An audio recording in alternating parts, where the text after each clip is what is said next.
All right, hello everyone, and peace of Christ to all of you. Please invite your friends. We are going to call Sheikh Rohi immediately. He's online waiting for me to call him, and he will join us, and we will have a nice debate as last Saturday and the Saturday before. So please invite your friends, whoever you have in your list, and we will not take calls for now in Skype. Maybe later, because I will open actually the chance for the Muslims to call Sheikh Rohi to ask him questions if they wish. But just give us in the beginning some time to have a conversation, me and him, and after that we will open only for Muslims to call. I don't want anyone to call him except the Muslims, at least in the beginning. Let me call Sheikh Rohi.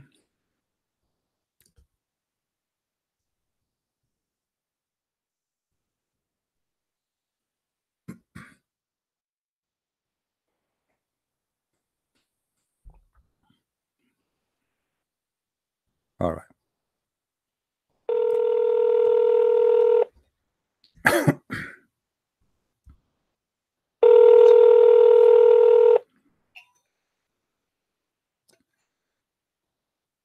Hello.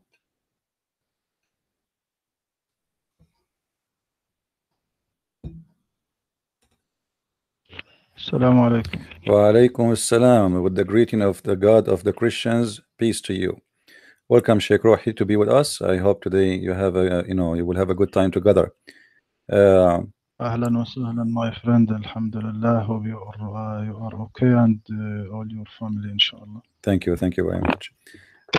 Sheikh Rohi, before you call, actually, I was talking to the people who here they are listening about certain issues in Islam, and we were talking about, I don't know if you heard today, a guy in Mecca, he tried to commit suicide. Actually, he did commit suicide, and that remind me of what happened to the Prophet Muhammad when he tried to commit suicide many times. So what's your statement about this? What do you like to say?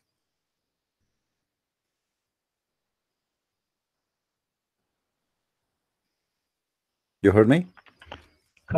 Cut in voice. No. Okay, let me repeat again. Let me repeat again. No problem. I was saying that in the news, today, we heard that there is a person who committed suicide by throwing himself from the top of a building in the Kaaba. And as we know in Islam, it's forbidden for a person to kill himself unless he is killing some people with him. And we know that the Prophet of Islam himself, he tried many times before to commit suicide.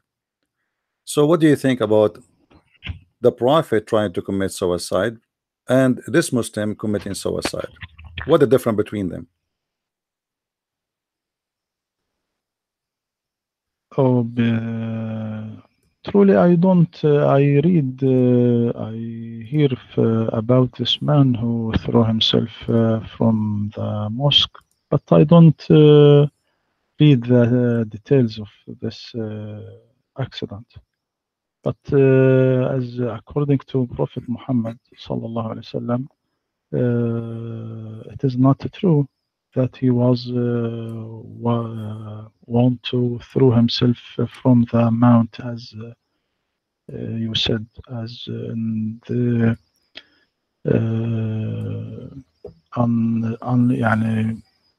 incorrect matter. Well, I don't know. This is Sahih Bukhari, and I don't know if you can. I can give you the link. You can read it with me. It says here that after the divine inspiration stopped coming to the Prophet because of the death of Waraqah, it says here in front of me, and I'm reading the Muslim translation.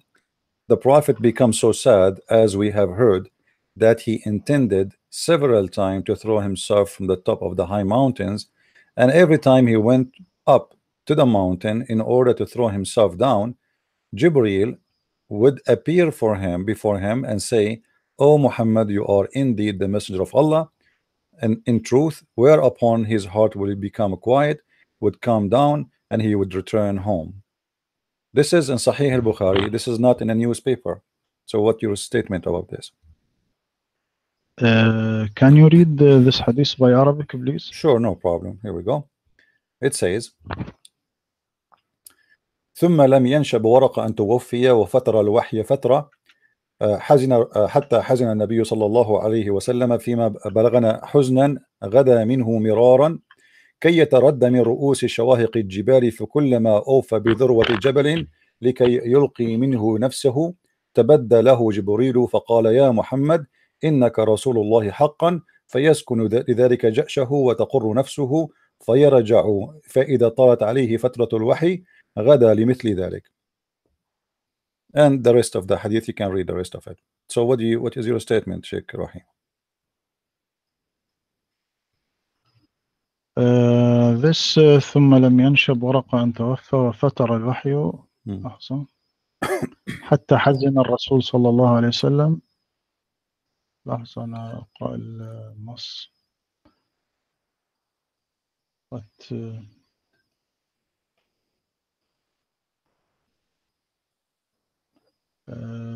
وكان شيخا كبيرا. لحظة أقرأ بداية الحديث. ثم who is ثم لم ينشب ورق أن توفي. Sheikh, you are the one who have a PhD in Islam from Azhar University, and you are the Sheikh. You tell me. Yes. And you tell me. I'm asking you. You tell me who is the one is talking there. Oh, the one who narrated the hadith. It's obvious, isn't it? Yes. Okay. I want you to think of this, not to read. Just read. ثم لم ينشب ورق أن توفى وفتر الوحي فترة حتى حزن النبي فيما بلغنا حزنا غدا منه مرارا كي يتردى من رؤوس الشواهق الجبال. Look at this hadith, what he say. فيما بلغنا that what reach us حزنا غدا منه مرارا كي يتردى من رؤوس الجبال. Do you read in this hadith that the Prophet said, I want to throw myself in the mountain? My friend, the hadith is not always what the Prophet said. It is what people, this is Aisha reporting that what she knew, this is what happened to Muhammad. Because remember, Aisha, she was a child when Muhammad, but this hadith, he got, hadith not told by Aisha. No, it is by Aisha. This hadith, no, it's by Aisha. If you go in the beginning, it says narrated by Aisha. Not Aisha told that Muhammad want to throw himself. No, the hadith doesn't say. The hadith doesn't report anyone except Aisha. If you read from the beginning, it is Aisha who reported the whole story, and for sure Aisha, she was not with Muhammad at that time, because the one who took Muhammad and witnessed Muhammad to be a prophet is Khadija, correct? At that time, Aisha was not even a wife of Muhammad. She was a baby. So Aisha reporting what she heard, not what she witnessed. And it is, and what we heard is this and this and this. Everything she is reporting here is not something she witnessed. It is what she learned. She learned from who? She is the first, witness for everything in the life of Muhammad. So when Aisha, she say that, why she want to say such a thing if it's not true? It is not saying Aisha. Why? This hadith say فيما بلغنا حزنا. This about narrator, not okay, Aisha. Who is the narrator? Who's the narrator? Tell me, give me the name. narrator عروة بن الزبير. Okay. Not Aisha. So what that will make a problem is if Urwa ibn Zubayr says such a thing, he's lying. Not lying. It is wrong. Why it's wrong? Think that what it is. Why it's wrong? He think that. He didn't say he think that. He said what we learned. He didn't say what I think. He said what we learned, that the Prophet gets so sad and he tried to commit suicide many times. It is wrong because the Prophet not said that he want to throw himself on the mountain. If he said that, or the Quran said that, we said this is a correct hadith. But he don't say. My friend, obviously the Quran says that Muhammad was very much having a trouble about himself believing that he is a prophet. The Quran says that if Allah said to the Prophet, if you are in doubt in what we gave to thee, go and ask the Christians and the Jews, those who received the book before you.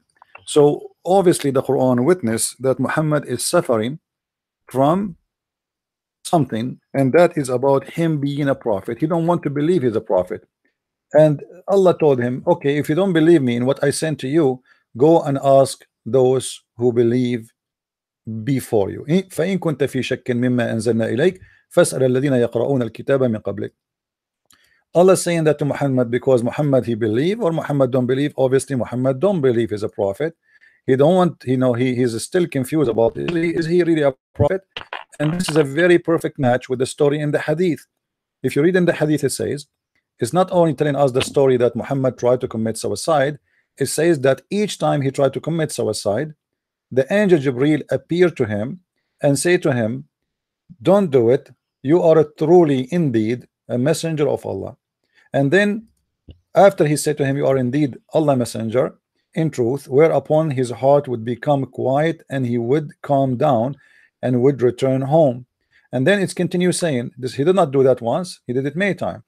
And whenever the period of the coming of the inspiration used to become long, he would do as before, which means he go to the top of the mountain trying to jump, and then the angel Jibreel, as it says in front of us, but when he used to reach the top of the mountain, Jibreel would appear before him and would say to him, you know what he had said before, which means you are in truly a prophet of Allah indeed.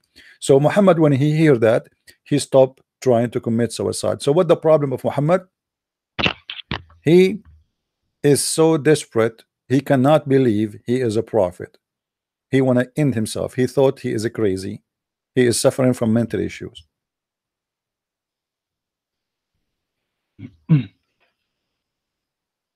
Okay. Look, my friend.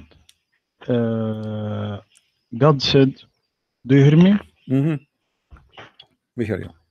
So if you are in doubt about that which we have revealed to you, then ask those who have been reading the scripture before you.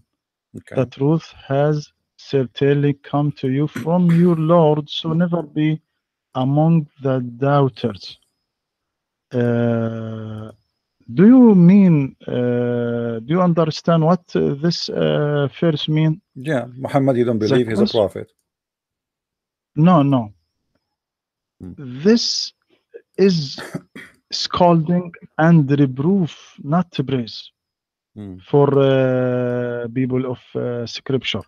It is like when you said to one person who works for you, if you don't like my work, then go and work for so and so. And you are sure that this person hates so. Also, this like saying of one of the officials in the Western countries to demonstrators. If you don't like the democracy of Western countries, go and live in the democracy of Arab countries. And this is this praise for Arabs democracy? Not. It is scolding and reproof, not praise. So Allah said, if you فإن كنت في شك مما أنزلنا إليك فاسأل الذين يقرؤون الكتاب من قبلك لقد جاءك الحق من ربك فلا تكن من الممترين. So if you what this the question here, did the prophet ask the Jews? Not ask them. So he didn't doubt, because the ayah says, if you in doubt, ask those who have been reading the scripture. As long as he didn't ask, so he is not in doubt. So it is ayah is scolding for the people of scripture. Not Sheikh Rohi, who is the one who was reading the scriptures at that time? Who are those people? Jews and Christians. Yeah, but that's mean they have scriptures, and their scriptures are not corrupt, because he said to them, go and read and go and ask those who they are reading the scriptures, so they have a true scriptures. So how they have the true scriptures, and yet Muhammad is coming with the new scriptures to replace the scriptures? It is already approved by Allah in this verse, as you said. Go and ask those who they are reading the scriptures, not someone he died, go and ask them, they are alive, they have the scriptures and they know the scriptures and they are reading the scriptures. So how Allah is saying that to Muhammad, but yet he is sending a new prophet with a new message, and supposedly the previous message is not exist no more? How you explain that? I said to you, my friend, that for example, to explain this verse, as one of the official in the Western countries, when he said, if you don't like the democracy of Western countries, go and live in the democracy of Arab countries. This exactly this آية. إن كنت في شك مما فاسأل الذين يقرؤون الكتاب من قبلك. كأن يعني God is scolding the people of book, not because Muhammad know that in their books don't telling the truth. They mix truth by lying. Where it says that in the Quran they are mixing truth by lying? Where? You know, as I know, in chapter 2 verse number 89, the Quran says the following, that Allah he's saying that he sent the book confirming what is with them. You see, in Arabic, you speak Arabic, I speak Arabic, so we do not need a translator. It says وَلَمَّا جَاءَهُمْ كِتَابٌ مِنْ عِنْدِ اللَّهِ مُصَدِّقٌ لِمَا مَعَهُمْ. لِمَا مَعَهُمْ, you know what ma ma'ahum mean, which mean what they have already with their hands, not what they have in the past, as Muslim they give in the translation. مُصَدِّقًا لِمَا مَعَهُمْ, believing in what they with them, what is with them. So this verse here saying clearly that he sent the Quran, which is approving what they have with them now, not yesterday, not a week before. Now, this is the book they have, and he approve it and he believe in it with it now. So what the need of Islam then? And you know, when you say to me that the prophet here is not in doubt about Quran, so what the point of this verse? You know, are you saying that the God of Islam, he say things for no reason and it's meaningless? Because if I say to a person, if you don't believe me, go and ask etc etc person, if this person he believe me, it's mean I am not all knowing, I am not God, because this is mean you are saying that Allah he thought that Muhammad he have a doubt in his mind about him being a prophet, so he gave him this verse, but Muhammad he don't have a doubt. So Allah was wrong, Muhammad was right.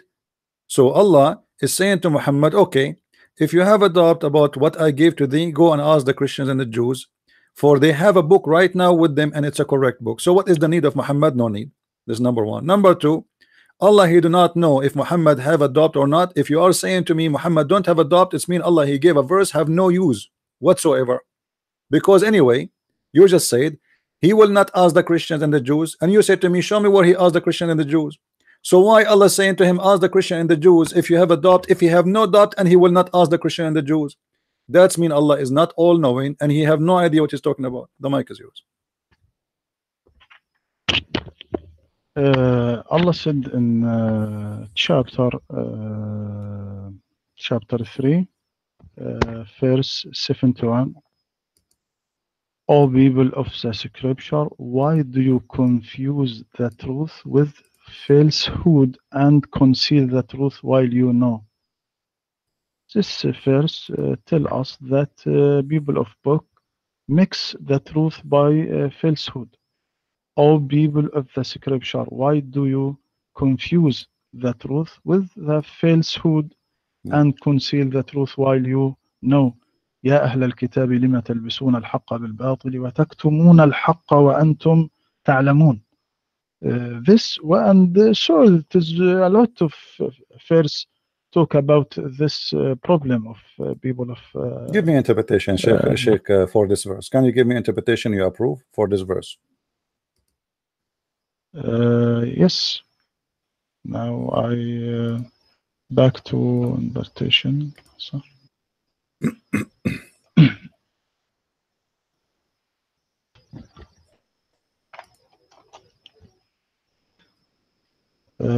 مثلا هنا في التفسير يقول يا أهل الكتاب لما تلبسون الحق بالباطل وتكتمون الحق وأنتم تعلمون. يقول يا أهل التوراة والإنجيل لما تخلطون الحق في كتبكم بما حرفتموه وكتبتموه من الباطل بأيديكم. وتخفون ما فيهما من صفة محمد وأن دينه هو الحق وأنتم تعلمون ذلك. This one of interpreter. Okay, thank you. Well, this is a clear contradiction in the Quran, because how the Quran says that Allah He sent Quran, which is approving what they have with them right now, and then you say to them, why you are corrupting what you have with you right now? Is it corrupt, or He approve what they have with them? If you're just saying to me that they are false, they are adding false things to the book they have, then this mean the book they have is false already. So how in chapter 2 verse number 89 says musaddiqan lima ma'ahum, believing in what they have now, not yesterday? So he was believing in the false book they have with them now, or in the true book they have with them now? مصدقا لما معهم ليس لكل ما معهم، لما معهم أي يصدق بعض ما معهم. Where you get this from? ويؤكده. My friend, it says in Arabic, you speak Arabic, I speak Arabic, confirming what is with them, not some. Did you see the word Arabic in there? Ba'd? Are you adding a word to the Quran? It's not there. In English, even translation, I'm reading in front of me, it says, and when there come into them a scripture from Allah, confirming that in their position. Confirming that in their position. So he is confirming what they have in their position, whatever they have in their position. It doesn't say some. Where in the Quran it says the word some? If you show me the word some, I will apologize from you immediately. There is there is a lot verse in Quran said that they mix truth by falsehood. Yeah, but this is if you go and read the interpretation, you will find that this is when Muhammad he went to the Jews, and they asked him about stoning to death. One of them, he put his finger in the top of it, hiding it. That's all. They did not change anything. And not only that, Muhammad in that occasion, he asked them to bring the Torah, and he put his hand over the Torah, and he took an oath in it, and he said, I believe in thee and the one who sent thee. So Muhammad was taking oath in the false Torah. No, as to Muhammad when he said "Amantu biki wa biman anzalaki," when he bring the Torah, it was then brought. He then withdrew the cushion from beneath him and placed the Torah on it, saying, "I believed in thee and in him who revealed thee."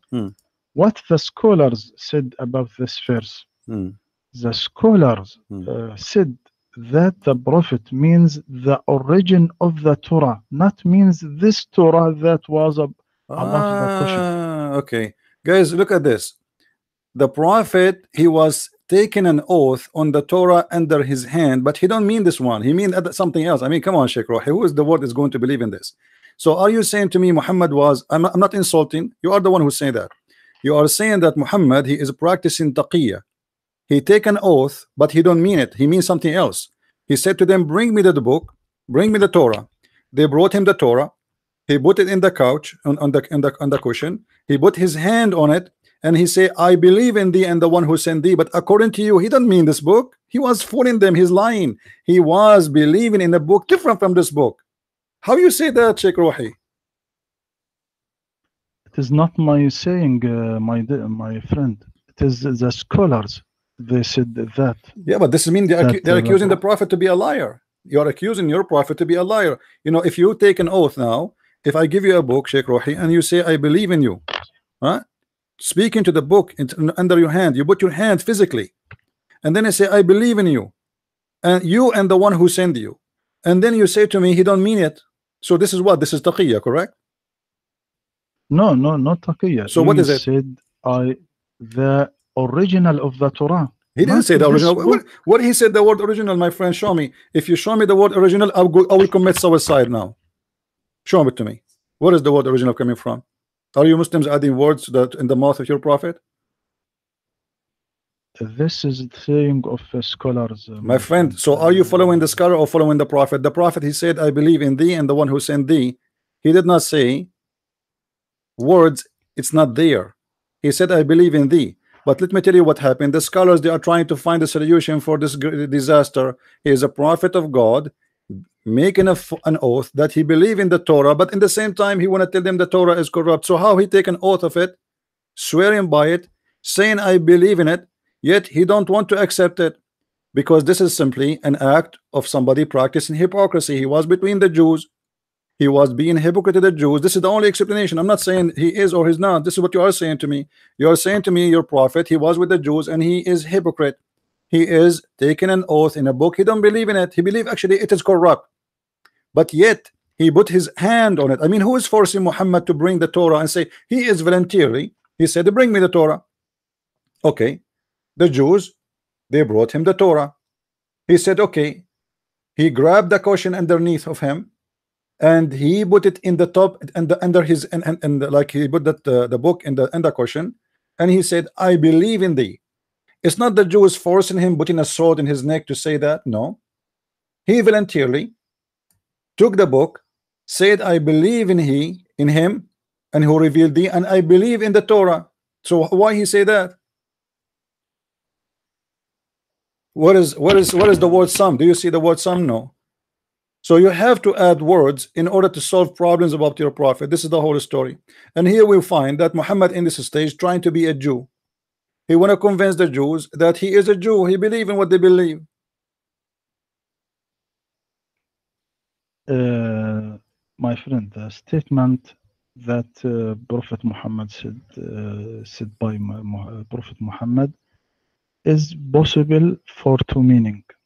As to me, I think the meaning that the scholar said it, that he believe of the original of the Torah. Who Not is the the scholar who Torah said was. that? My friend, who is the scholar who said that? Can you give me the name?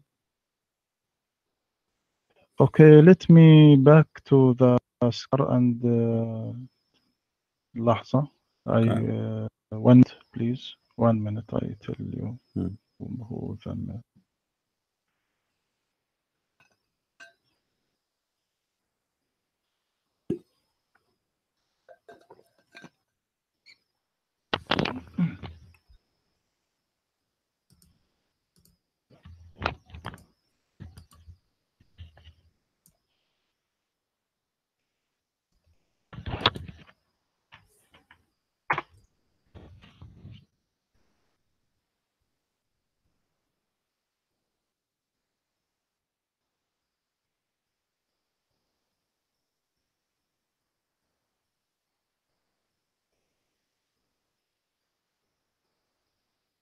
I will give you some time, Dr. Rohi. Let me grab my No, coffee. I I will grab my no, coffee, no problem.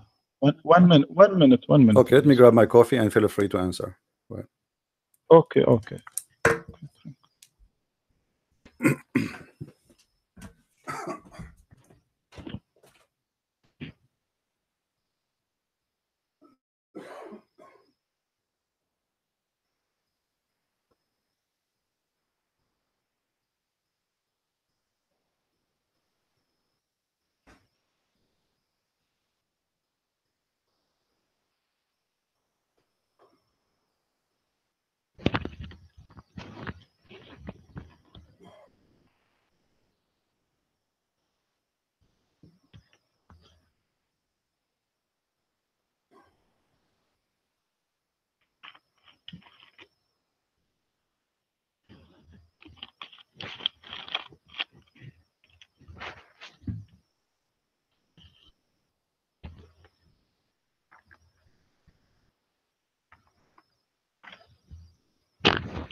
Hello?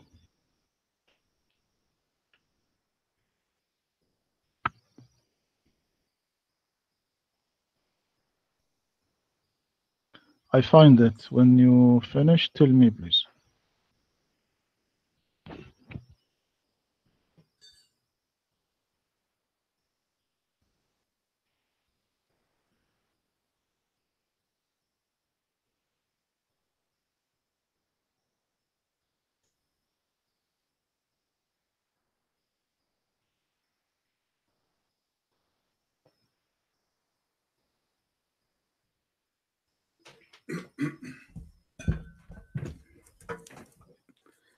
All right, doctor, did we have the answer? Yes, yes, I find it. Go ahead. Are you ready? Sure. Okay. This is in Sharh Sahih al-Bukhari, Ibn Hajar al-Asqalani, that he explained Sahih al-Bukhari. He said in chapter 13, 172, يقول آمنت بك وبمن أنزلك لأن المراد أصل التوراة فيه اكتفاء الحاكم بترجمان كذا. ويقول بعد ذلك وعلى هذا فيحتمل ما وقع في هذه القصة على أن النبي علم أن هذا الحكم منسوخ. لا المهم يقول وكذا من استدل به على أن التوراة التي أحضرت حينئذ كانت كلها صحيحة سالمة من التبديل لأنه يطرقه هذا الاحتمال بعينه ولا يرده قوله آمنت بك وبمن أنزلك لأن المراد أصل التوراة. أصل التوراة هذا ما قاله ابن حجر في هذه المسألة. And how Ibn Hajar, he knew what the Prophet meant. You Muslims, you know, I'm not attacking a person, but are you saying that you Muslims are God? You know what the Prophet he meant? The Prophet did not say, I mean the correct one. He did not say, I mean different one. He hold the book physically. You see, if Muhammad was making a speech in front of a group of people and he say, I believe in the Torah, okay, well, here we go, I believe in the Torah, but he mean the Torah which is not corrupt. But this is not the case. He have the book in his hand physically, holding it, taking an oath on it. And when he said, I believe in thee, he was speaking to the book. He was not speaking to the people. He is making a statement about the book he hold in his hand. So your scholar is playing as if he is God and he knew what the Prophet meant. Now I want to go with you. You are the one who said to me before, you remember when I said the Prophet tried to commit suicide? You said the Prophet did not say that. It was the guy who was narrating the hadith. So how come now in that case you don't take what the Prophet did not say, and now you do not take what the Prophet said, you take what the scholars say? In this case now you are taking over the scholar opinion over what the Prophet said. In that statement you refuse it, that the Prophet he commits suicide, because the Prophet is not the one who mentioned that. So how here the double standard work for Muslims? When they want the scholar is right, the Prophet did not mean that. When they want the Prophet meant that, and the scholars are wrong. I said you before, the statement of the Prophet is possible for two meanings. As to me, I think that the scholars what said that Prophet Muhammad mean the original of Torah, I take this meaning because I find this meaning the correct. So you find it. You don't find that the Prophet say making a correct statement. So what you need to do here, you have to balance what Muhammad did by taking what the scholar said, explaining what's happening. Obviously the Prophet, he don't mean the Torah, but yet he's holding the Torah. And don't you think this is a clear lie? Are you are saying to us that we are Muslims not to be trusted? You can give us a book and we will take an oath in it and we will say we believe in it, but we don't believe in it. This is exactly what you are saying to me. This is the best of mankind for the Muslims. He is Muhammad, the Prophet of Islam. Yet he is taking an oath, and this is confirmed by you, Dr. Rohi, the Sheikh from Azhar University, that he is swearing in a book. He don't mean the book. He means something else. That is extremely dangerous, and this is extremely proven to us that Muhammad cannot be a prophet, because a prophet should be truthful. He should not say something and he means something else. False oath is not a behavior of a prophet of God. This is false oath. He said, I believe in thee, speaking about a book between his hand, confirming what is between his hand. And this is what the Quran says, musaddiqan lima ma'ahum, in different verse, ما بين يديهم, confirming what is between their hands. So Muhammad taken oath about it, confirming what is between their hands and between his hand now, not their hands no more. It is his hands, and yet he don't mean it. Thank you very much for saying that.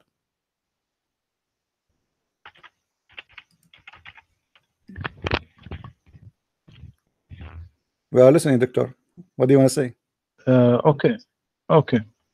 I said my opinion, my friend, and this, if you read in this hadith and sharh what Ibn Hajar said also what he said also.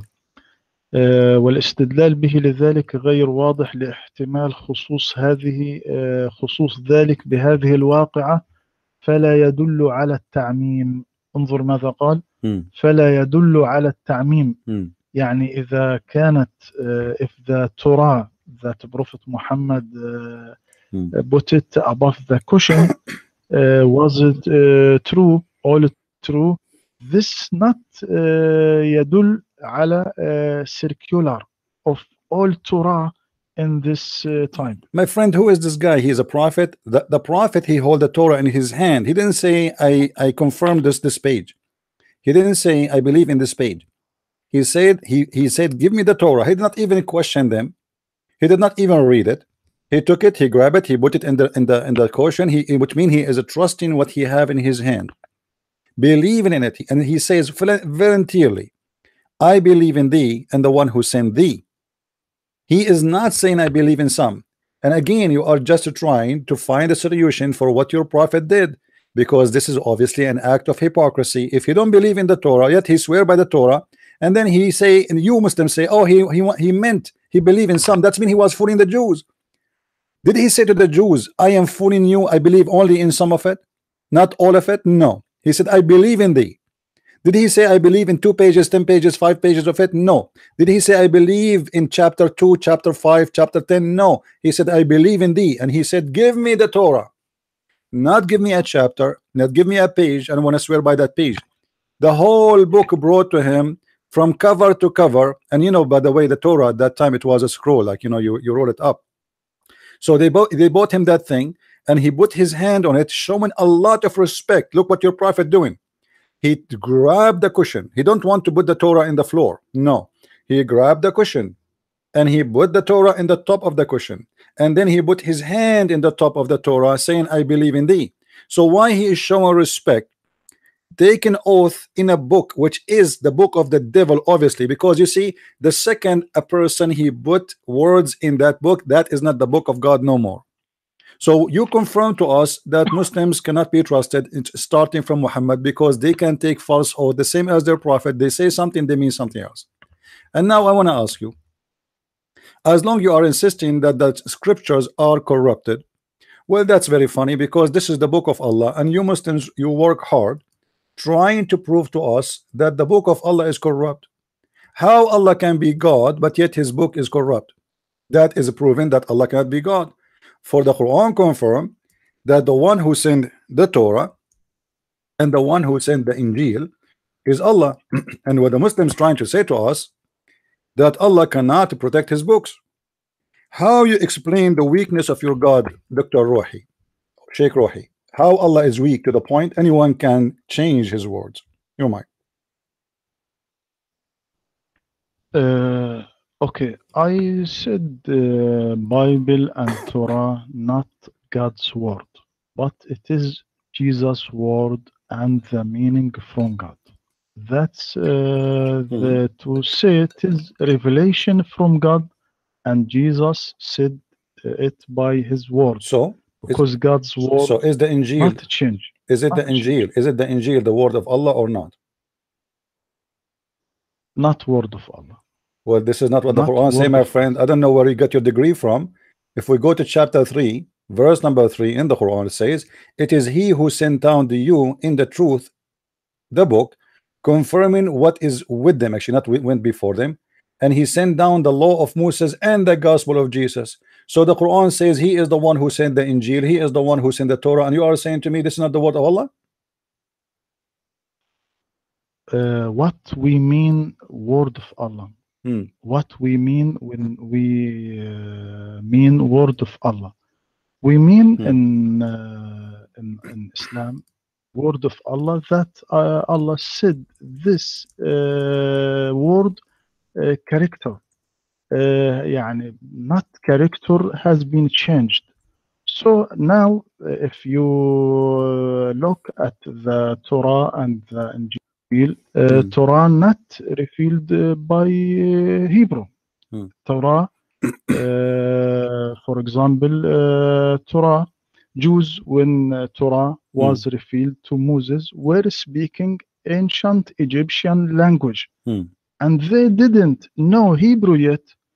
Jews spoke Hebrew only after they occupied Palestine. Who said that after to you? Moses Who said that to you? Or scholars. Where we get this from? What do you mean, all scholars? You know, my friend, what you are saying is very dangerous. Remember, you are a sheikh and you have a PhD, right? So if you say that the scholars are saying that, that's mean all the message of Islam is false. Why? Because you just said that the prophet Moses, he don't speak Hebrew, and they learn the Hebrew after they get back into the land, which is Israel. And you are saying that the Torah was not given to them in the Hebrew language. Is that correct? Yes. Okay. After I said, because Hebrew is Canaanite language. Canaanites were speaking it before Jews. So why it's called Torah? Why it's called Torah? Do you know what Torah mean? Yes. Yeah, what Torah mean? Tell me. Torah, book of Jews.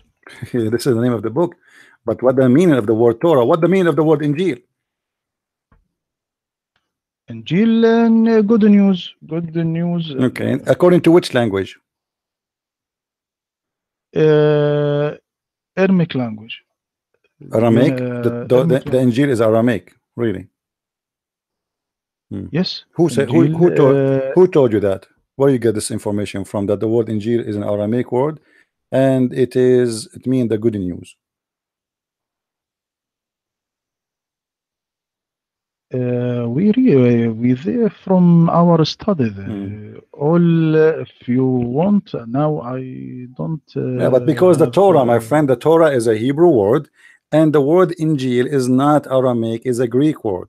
And this again a proof that Islam is aftermarket religion, because you are saying that Moses was speaking to the Egyptian, but yet the name of his book is a Hebrew, and Jesus was speaking to the Jews, but yet his name, the name of his book, is a Greek.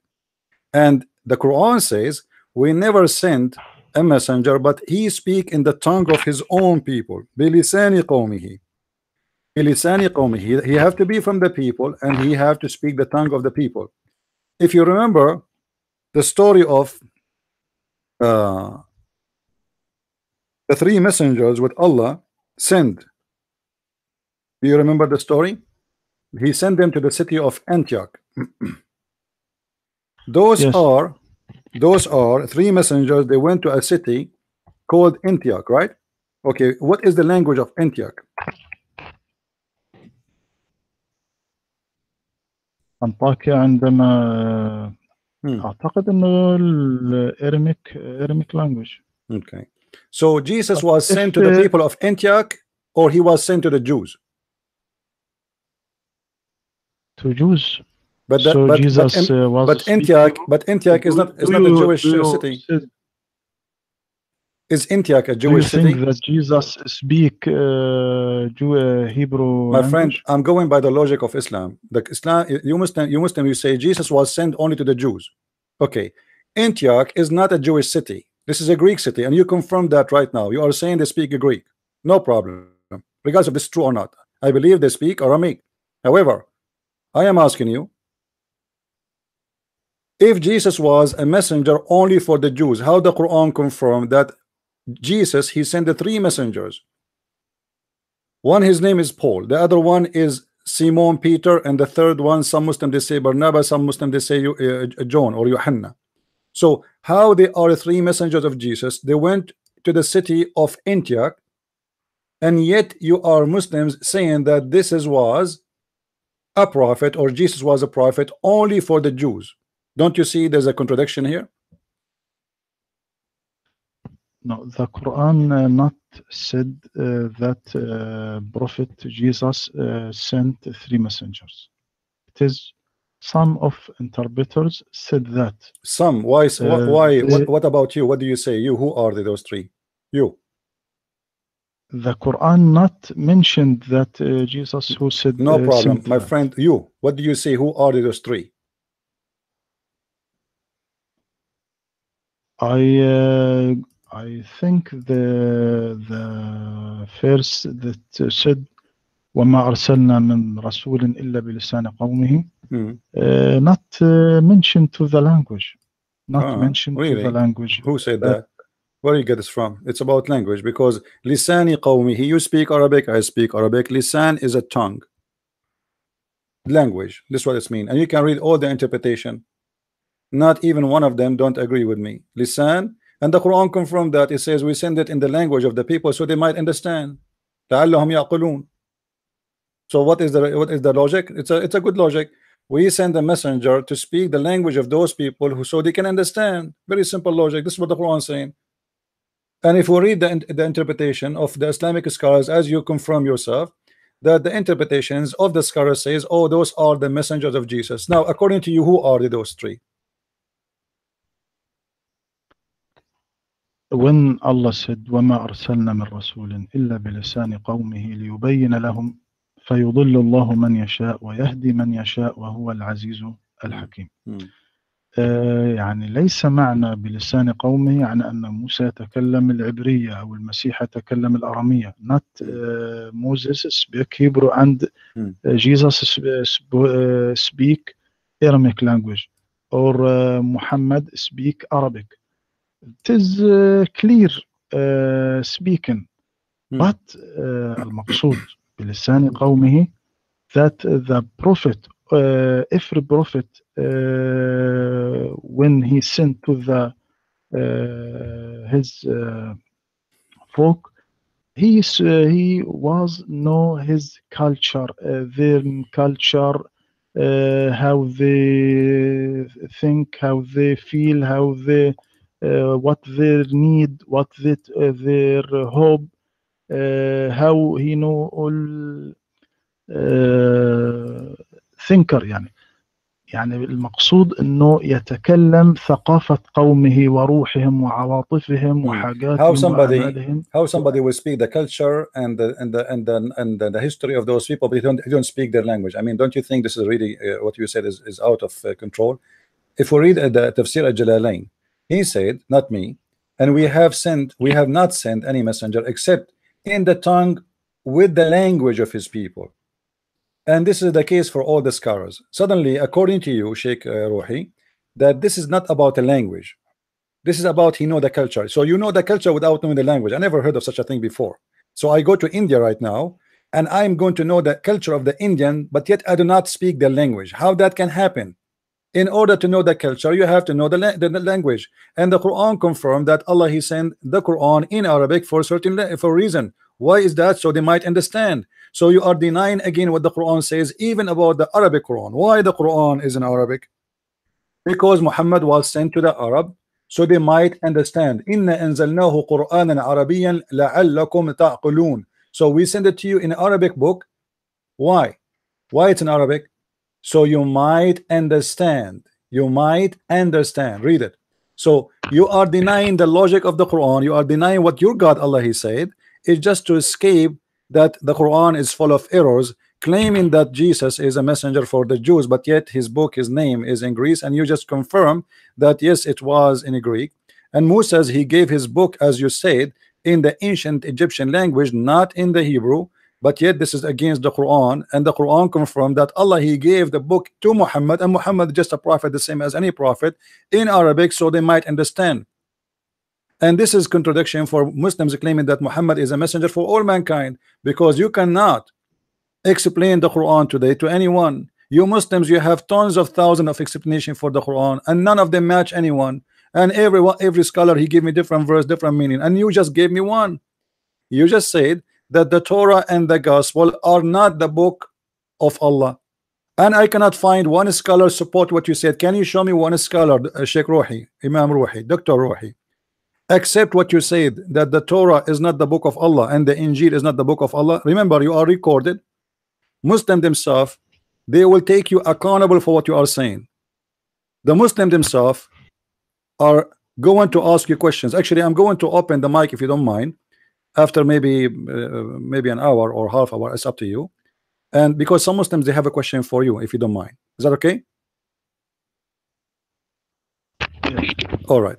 So how you are saying, what is your proof that the Torah and the Injil is not the book of Allah? If there is any scholar support what you just said to us, or this is your own new sect of Islam?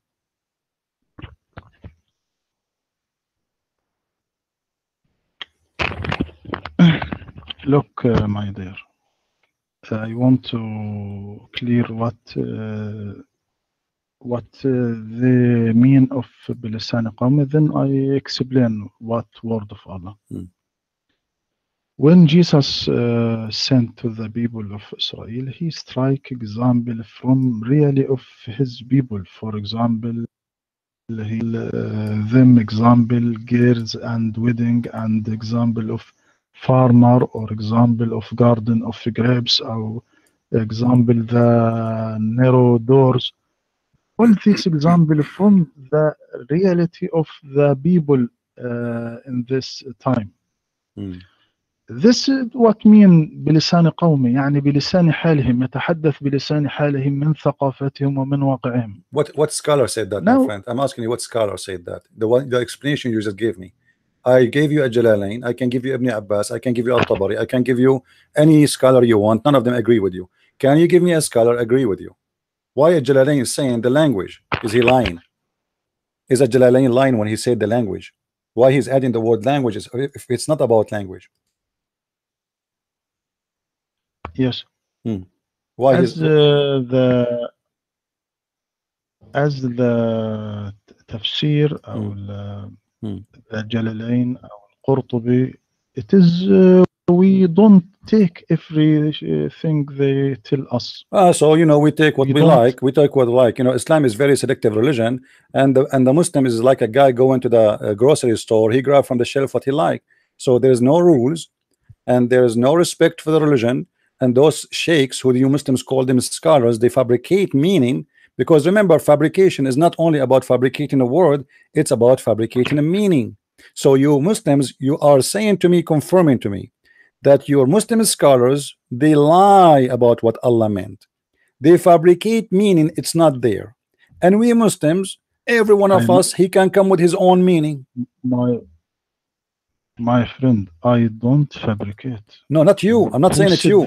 You are saying this is I'm not saying you. I'm not saying you. I'm saying that Tafsir Ibn Abbas, Tafsir al-Jalalain, Tafsir al-Qurtubi, Tafsir al-Tabari, all of them, they are a bunch of liars. They are fabricating, because all of them, they have the word language, except you. So you are the truthful, they are the liar. Obviously, one of you is telling the truth. Who is the one telling the truth here? Sheikh Dr. Rohi, or al-Jalalain, or al-Qurtubi, or al-Tabari, or whatever? Why all of them, they are adding the word language if it is not, should not be there? Explain to me. Yes. Do you hear about one famous historian, Margilius? Margilius is Christians. Margilius. What he say? What Margilius have to do with us now? Yes.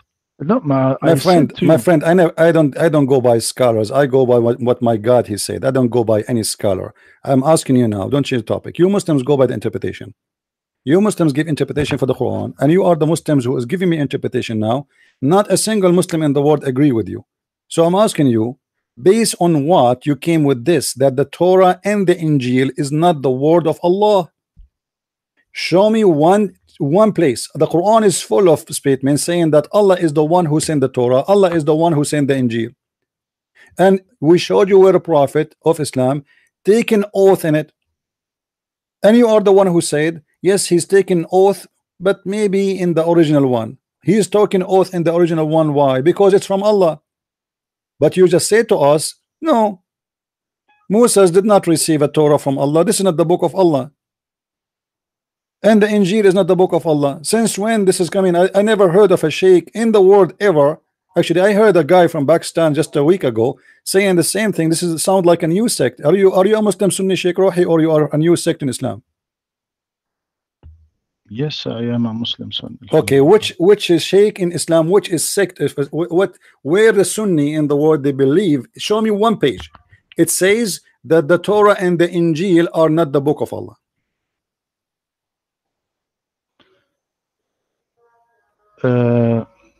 We must discuss this, my friend, to understand what I mean. We must. Why? Okay. When we said Torah ليست كلام الله, what is meant? It means that Prophet Muhammad will informs Quran as he heard it from God. Not character has been changed, but according to Torah and Bible, there is a different situation, because Bible and Torah is Jesus' word and the meaning from God. Do you understand me? But this is not what the Quran is saying. The Quran is saying that Allah is the one who sent the Torah. Even Allah, my friend, let me. Yes, you are a person who have a PhD, but look like you don't have a good memory. Isn't it the Quran says that Allah, he gave the Torah written by the hand of Allah to Moses in the tablet? So how he wrote the Torah for him? He wrote the Torah for him by his hand, and he gave it to him written by his hand on a tablet. And yet you are saying to me the Torah Moses he had is not the book of Allah. I mean, I never heard of such a thing before. Yes, but when Moses said that it is changed, Allah said in the Quran that it changed. He did not say it. He did not say it. He wrote for him the tablet. So is that the tablet? Is it the book? Is it the Torah or not? The Torah, and I said. But you say that the Torah is not the book of Allah. You say the Torah was given to Moses by mouth and same to Jesus. But now, because I reminded you of a verse in the Quran, you try to fix yourself. You don't understand me, my friend. My friend, you are the one who doesn't understand yourself. You said it clearly that the Torah is not the book of Allah. I'm not talking about the Torah in my hand or in your hand. I'm talking about the Torah mentioned in the Quran. The Torah mentioned in the Quran, is it sent by Allah or sent by somebody else? You said no, it's not sent by Allah, because Allah, he did not give them a book. He spoke to them, and then it's written, they delivered in the languages of the people of the ancient Egyptian. It's what you said.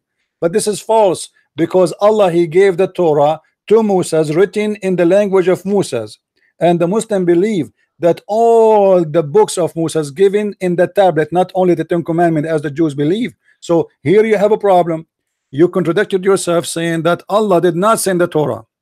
You are not talking about the Torah in my hand. You are talking about the Torah in the time of Moses. Everybody heard you saying that the Torah in the time of Moses, he spoke to the Egyptian. You are not talking about the Torah today when you deny it, saying this is not the book of Allah. So when Moses gave the Torah to his people, they were in Egypt, according to you, that is not the book of Allah, as you said. But this is contradiction from what the Quran is saying to us, as we see in front of us, that Allah, he wrote all the Torah in tablet and delivered by hand to Moses in chapter 7 verse number 145. Yes. Moses, do you know Moses was born in Egypt and lived in Egypt, so he speak Egyptian, ancient Egyptian language. So what is he don't speak. So what does have to do with denying that this is the book of Allah? So if Moses at that time he speak Egyptian, or he speak Japanese, or he speak Chinese, so if Allah saying this is the book I gave to Moses, this is the book of God gave to Moses, so how you say to me? So look what you are saying. You are saying that Allah, he gave Moses a book, but Moses, he translated to different language, and that will make it not the book of Allah. Are you saying that? Not Musa. Allah gave the book to who? Jews. Allah gave the book to who? Did he give it to Moses or someone else? Okay. Musa, what happened with that book? But Allah don't tell us that give to Musa from Hebrew. by Hebrew language. So what Allah told So you? he give the Torah to Musa. Okay, so why the Torah is called Torah, which is a Hebrew word, but the book is not in Hebrew? I mean, imagine I use an English word as a name of my book, but my book have not a single English word inside it. And you just said that the Hebrew at that time is not even exist. So if the Hebrew is not exist, how the book called Torah, which is a Hebrew word? The scholars said that the Jews speak Hebrew after they occupied Palestine after Moses' death. My friend, doesn't matter. I'm asking you, See, if they do that after or before, as long the Hebrew, as you said, does not exist, why Allah called the book Torah? He should call it a different thing. He should call it an Egyptian name, because he gave them Egyptian book. not Egyptian book, but the Torah. So what it was? by, What the language? Sheikh Rohi, can you make it clear? What is the language Allah gave to Moses? The book he gave to Moses, in which language? Please make it clear for us, because I'm getting confused now about. You keep saying it's not Hebrew because Hebrew does not exist, and they were in Egypt. So what the language Allah he gave the Jews their book written in? What is the language? Ancient Egyptian language. Thank you very much, guys. Be my witness. It's an ancient Egyptian language. So is that book was given to all the Jews or to all the Egyptian or whoever live in Egypt? To the Jews, because the Jews was speak ancient Egyptian language. They was live in Egypt for 100 years. So why the Quran said, speak my friend, you see, I don't know who was your teacher. I don't mean to insult in the Azhar University, but isn't it the Quran says that Moses he offered the Pharaoh to convert to Islam? Yes or no? What? I don't understand you. Did Musa in the Quran invited the Pharaoh to convert to Islam? Yes. Okay. But the Pharaoh is not a Jew. You told me that this book sent to the Jew only, but then it's sent to the Jew, so we invite the Egyptian. He not for a Jew, for all human. My friend, you just said this is a book for the Jews. I just asked you a second ago. Now you retreat, you changed the answer. It's recorded. I asked you, Dr. Rohi, is this the book only for the Jews or for all the Egyptian or whoever live in Egypt? You said it is for the Jews. So how it is the book for the Jews, but yet he is inviting the Pharaoh who is not a Jew to convert to Islam? He go to Pharaoh to take people of Israel. Give me people of Israel. When he my friend, is the Pharaoh from the people of Israel? No. So but you just was Sheikh, you just said that this book was sent only to the Jews, to the people of Israel. You said that. I asked you a question. I said, is this book was sent to whoever live in Egypt, or it is for the Jews only, or for the Egyptian? You said no, only for the Jews. And again, it is recorded. So how they are inviting the Pharaoh to convert to Islam? Because he not of the Jews, especially for the Jews. But you are the one who said to me it's especially for the Jews. You just said that you Muslims, you make speeches that Jesus was only a messenger for the Christian for the Jews. Moses was only a messenger for the Jews, and Muhammad international messenger. Suddenly now Pharaoh is okay. Pharaoh is okay. You know that if the Pharaoh convert, the whole nation will follow the king. So what do you mean? It's it says it clearly. He invited the Pharaoh to convert to Islam, and the Pharaoh refused.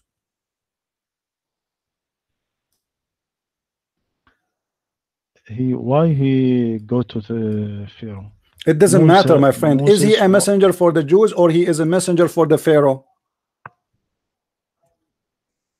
Yes, for a Jews, but So why he is he invite everyone. He my not. friend, if he invite everyone, that means he is not a messenger for the Jews only. You just said invite everybody. Come on. You see, I don't know what's wrong in how you Muslims think. If I invite everybody, it's mean everybody. When you say everyone, it's mean it's not. He is not a messenger for the Jews. So how you say such a thing? Obviously, Islam is full of contradiction, and you are confused how to answer this. It is a book sent by Allah. Allah cannot protect it. And this is what the Muslim they say to us. Yes, Allah he sent 124,000 prophets, and every prophet he sent him a book, and he sent the Torah, and he sent the gospel, and now we are trying to find a solution how the Torah and how the Injil is a change. So what do you say to us? Oh, okay, Allah he sent the Torah, but you remember that the people used to speak Egyptian. Who care what they speak? If Allah he sent the Torah, in which language, I don't care. It is his book, and you are denying it to be it is his book. And now when we ask you, is Musa sent in the book in the Torah as in Hebrew? You said no, Hebrew does not exist. But yet the book, his name is Torah, which is a Hebrew word. So Allah he was calling it Hebrew before it became Hebrew. And then the book is sent to the language of the people. You said no, it's not the language, it's about the culture. But here we go, you are just confirming that Allah sent Musa to Pharaoh, inviting him to convert to Islam. But you confirm in the same time that Moses was a messenger only for the Jews. Imagine, guys, I am a messenger only for the, let us say, Egyptian. But then I go to Trump. I go to the White House and he said Trump convert to Islam. But if Trump convert to Islam, that will not make a Trump an Egyptian. He is a redhead man, he is a blonde man, and that means I became a messenger for people who they are not from my people, which is against the Quran. And when we ask Sheikh Rohi, where you get this interpretation that this is not about about the language, he cannot give us one scholar go with him. Obviously, Sheikh Rohi is creating a new sect of the Muslim Sunni. I don't know what they call it. Yes. I ask you, my friend, how Jews speak Hebrew when they live in Egypt for 100 years and speak ancient Egyptian language? My friend, that will not And change. Moses, My born in Egypt, my friend, that will not change anything. We are talking about what Allah he sent, not what the Jews. The Jews are Jews. They are human. Wherever they go, if they go to China, they speak Chinese. They live in Assyria, they speak Assyrian. Doesn't matter.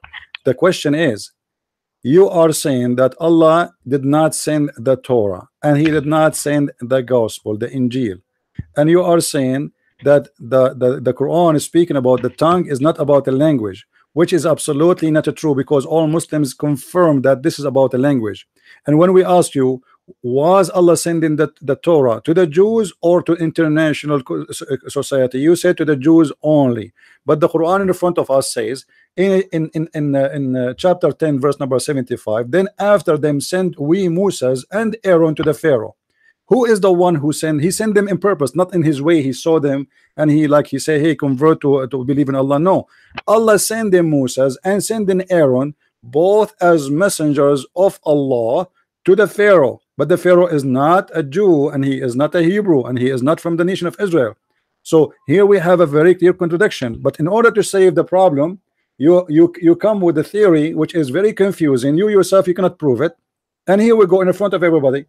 Can you show me the scholar who say that the verse I gave you about the tongues have nothing to do in chapter 14 verse number 4 have nothing to do with the language? Can you show me one scholar agree with you?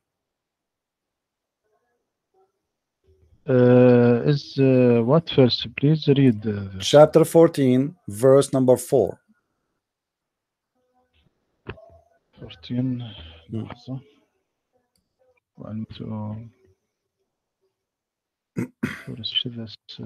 verse.